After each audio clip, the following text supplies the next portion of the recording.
കുട്ടികളെ കണ്ട് റോഡിലിറങ്ങി രാഷ്ട്രപതി. കുട്ടികൾ സ്കൂളിൽ വിരിഞ്ഞ പൂക്കൾ നൽകി സ്വീകരിച്ചു. രാഷ്ട്രപതി ദ്രൗപദി മുർമുവിനെ നേരിൽ കണ്ടതിൻ്റെ ആവേശത്തിലാണ് Varkala government model higher secondary സ്കൂളിലെ കുട്ടികൾ. മുന്നോട്ട് പോയ രാഷ്ട്രപതിയുടെ വാഹനം അപ്രതീക്ഷിതമായി നിർത്തി. പിന്നാലെ രാഷ്ട്രപതി പുറത്തിറങ്ങി കുട്ടികളുടെ അടുക്കലേക്ക് നടന്ന് എത്തി. പൂക്കൾ നൽകിയ കുട്ടികൾ സ്വീകരിക്കുകയും ചെയ്തു. കുട്ടികളെ മുഴുവൻ നടന്നു കണ്ട ശേഷമാണ് രാഷ്ട്രപതി യാത്ര തുടർന്നത്. ഏറെ സന്തോഷത്തോടെ കുട്ടികൾ യാത്ര അയക്കുകയും ചെയ്തു. ഡൽഹിയിൽ 4 കൊടും കുറ്റവാളികളെ വെടിവെച്ച് കൊലപ്പെടുത്തിയതായി റിപ്പോർട്ടുകൾ. ബീഹാറിൽ നിന്നുള്ള ഗുണ്ടാ സംഘത്തിലെ അംഗങ്ങളാണ് ഡൽഹി പോലീസിൻ്റെ സംയുക്ത ഓപ്പറേഷനിലുണ്ടായ വെടിവെപ്പിൽ കൊല്ലപ്പെട്ടത്. പിടികൂടാൻ ശ്രമിച്ചതോടെ പ്രതികൾ പോലീസിന് നേരെ വെടിയുതിർത്തു. തിരിച്ചു നടത്തിയ വെടിവെപ്പിലാണ് 4 പേർ കൊല്ലപ്പെട്ടതെന്നാണ് പോലീസ് വ്യക്തമാക്കുന്നത്. ബീഹാർ സ്വദേശികളായ രാജൻ പഥക്, ബിംലേഷ് മഹ്തോ, മനീഷ് പഥക്, അമൻ താക്കൂർ എന്നിവരാണ് കൊല്ലപ്പെട്ടത്. ബീഹാറിൽ മഹാസഖ്യത്തെ തേജസ്വി യാദവ് നയിക്കും. മഹാസഖ്യത്തിൻ്റെ മുഖ്യമന്ത്രി സ്ഥാനാർത്ഥിയായി തേജസ്വിയെ പ്രഖ്യാപിച്ചു. മുകേഷ് സാനിയാണ് ഉപമുഖ്യമന്ത്രി സ്ഥാനാർത്ഥി. ബീഹാറിൽ മാറ്റം വരുമെന്ന് അശോക് ഗെഹ്ലോട്ട് വ്യക്തമാക്കി. രാഹുലും പ്രിയങ്കയും ഉൾപ്പെടെയുള്ള നേതാക്കൾ പ്രചരണ രംഗത്തിനെത്തും. തേജസ്വിയെ അംഗീകരിക്കാൻ കോൺഗ്രസ് നേതൃത്വം തയ്യാറാവുകയായിരുന്നു. സഖ്യത്തിലെ ഭിന്നത ഒഴിവാക്കാൻ കോൺഗ്രസ് തീരുമാനമെടുക്കുകയായിരുന്നു. പ്രചാരണത്തിലെ ആശയക്കുഴപ്പം ഇതോടെ തീരുമെന്നും കോൺഗ്രസ് അറിയിച്ചു. ദീപാവലിക്ക് വിറ്റത് നിരോധിച്ച കാർബൈഡ് ഗണ്ണുകൾ. 14 കുട്ടികളുടെ കാഴ്ച നഷ്ടപ്പെട്ടു. മധ്യപ്രദേശിലെ ഭൂരിപക്ഷം ആശുപത്രികളിലെയും നേത്രവിഭാഗം വാർഡുകൾ നിറഞ്ഞ അവസ്ഥയിലാണെന്ന് ദേശീയ മാധ്യമങ്ങൾ റിപ്പോർട്ട് ചെയ്യുന്നു. ദീപാവലിക്ക് വിറ്റത് നിരോധിച്ച കാർബൈഡ് ഗണ്ണുകൾ 14 കുട്ടികളുടെ കാഴ്ച നഷ്ടപ്പെട്ടു.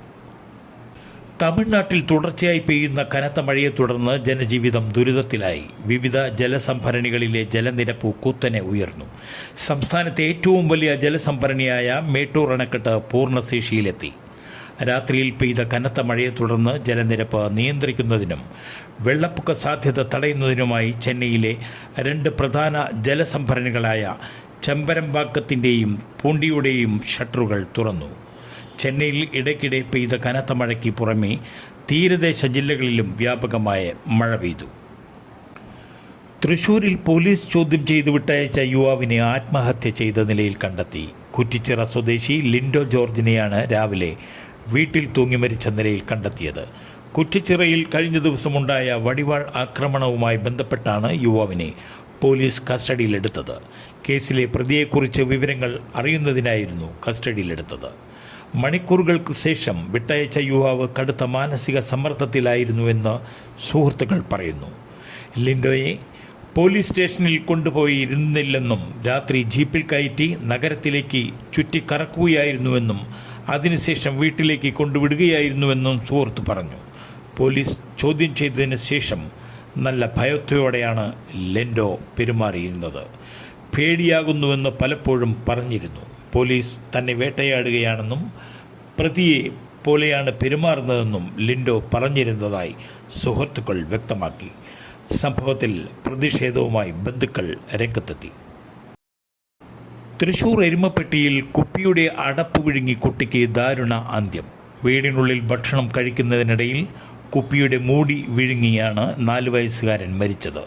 സംഭവത്തിൽ ആദൂര് കണ്ടേരിവളപ്പിൽ ഉമ്മർ മുഫീദ ദമ്പതികളുടെ മകൻ മുഹമ്മദ് ഷഹൽ ആണ് മരിച്ചത്.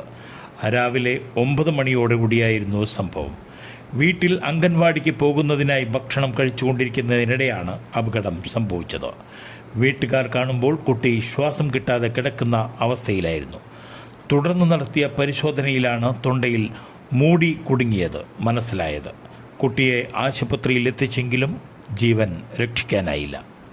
കഴിഞ്ഞ ദിവസം മുതൽ സോഷ്യൽ മീഡിയയിൽ നിറയുന്ന ഒരു വിവാഹ വാർത്താ പരസ്യമുണ്ട്. ശോഭന വിവാഹിതയാകുന്നു എന്ന പരസ്യം. അതിൽ ബന്ധുവായ ആളിനെയാകും വിവാഹം കഴിക്കുന്നതെന്നും വിവാഹത്തോടെ അഭിനയം വിടുമെന്നും പറഞ്ഞിട്ടുണ്ട്. നൃത്തത്തെ പ്രാണനതുല്യം സ്നേഹിക്കുന്ന ശോഭന നൃത്ത വിദ്യാലയവും നടത്തിവരുന്നുണ്ട്. സംസ്ഥാനത്തെ സ്വർണ്ണവില ഇന്നും കുറഞ്ഞു. ഇന്ന് ഗ്രാമിന് 75 രൂപ കുറഞ്ഞ് 11,465 രൂപയും പവന് 600 രൂപ കുറഞ്ഞ് 91,720 രൂപയുമായി. ഇതോടെ 4 ദിവസത്തിനിടെ സ്വർണം പവന് 5640 രൂപയാണ് ഇടിവ് രേഖപ്പെടുത്തിയത്.